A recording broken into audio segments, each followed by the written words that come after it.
Posible bang mawala ang salvation ng isang Kristiyano o ng isang taong nakatanggap na nito? Kapatid, baka isa ka sa mga nalilito pa rin magpasa hanggang ngayon o naghahanap pa rin ng kasagutan sa tanong na ito. Kaya naman sa videong ito, sasagutin natin yan mula sa salita ng Diyos at hindi po mula sa aking sariling kaalaman. Basahin natin kapatid. Sabi ni Jesus, binibigyan ko sila ng buhay na walang hanggan. Kailan may hindi sila mapapahamak at hindi sila maaagaw sa akin hinuman. Ang aking Ama na siyang nagbigay sa kanila sa akin ay lalong dakila sa lahat at hindi sila maaagaw ninuman sa aking Ama. Linawin muna natin kapatid that salvation is God's work, not man's work. Wala pong kahit isa sa atin ang may gawa ng salvation kundi ang Panginoong Hesus lamang. Kung ang Panginoon lamang ang nagligtas, sino makakabawi nito sa atin?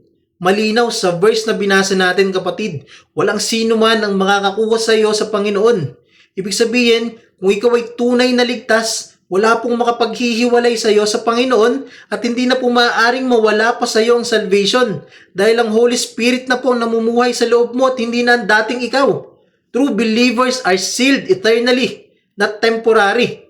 Mababasa po natin yan sa Ephesians chapter 1 verse 13 to 14. You were sealed with the Holy Spirit, the guarantee of our inheritance. Hindi sinabi doon you were penciled in. Hindi sinabi you were conditionally sealed. Ang sabi, sealed. Pag ang Holy Spirit ang nag-seal, hindi siya nagkakamali at hindi siya nangiiwan. So hindi po kailanman o posible na mawala pa sa iyo ang Holy Spirit kung nananahan na ito sa iyo.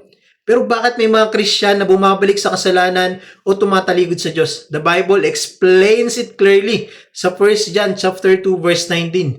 They went out from us because they were not really us. Napakalinaw kapatid. Hindi po nawawala sa kanilang salvation dahil simula pa lamang ay hindi naman nila ito totoong natanggap. At wala sa kanila ang Holy Spirit ng Panginoon. True salvation changed the heart. Hindi ka magiging perfect pero hindi mo pwedeng ipagpatuloy ang kasalanan ng walang conviction. True Christians may fail, but they cannot remain fallen. Mababasa natin sa Proverbs chapter 24 verse 16. The righteous falls 7 times, but rises again. Kaya kung ikaw ay nakakaramdam ng conviction, kung bumabalik ka pa rin kay Lord, ibig sabihin, buhay ang Holy Spirit sa loob mo. Ibig sabihin, natanggap mo ang totoong kaligtasan. Kaya ang tanong na pwede bang mawala ang salvation? Kapatid, kung ikaw ay tunay na born again, tunay na regenerated, tunay na niligtas ng Diyos, ang sagot po ay hindi. Hindi kailanman maaaring mawala ang salvation sa mga taong totoong nakatanggap na nito. At walang sino man, kahit ikaw, sa sarili mo na makapag-aalis nito sa buhay mo. Because remember kapatid, your salvation is not based on your strength. Not based on your performance, not based on your good works, not based on your faithfulness, but on Christ's finished work.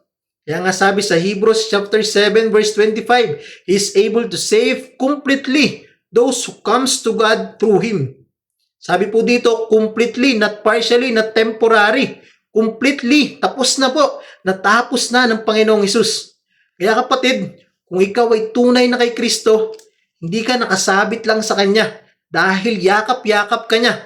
Salvation is not a ladder you keep climbing o isang bagay na kailangan mo pang pagtrabahuhan. It is a gift you receive and a life God sustains. Pero ang tanong kapatid, natanggap mo na ba ang tunay na salvation? Pinanganak ka na bang muli spiritually? Kung hindi pa kapatid, o kung hindi ka sigurado, lumapit ka sa Panginoong Hesus ngayon. Inaantay ka niya kapatid. Hilingin mo na hindi lamang assurance kundi transformation.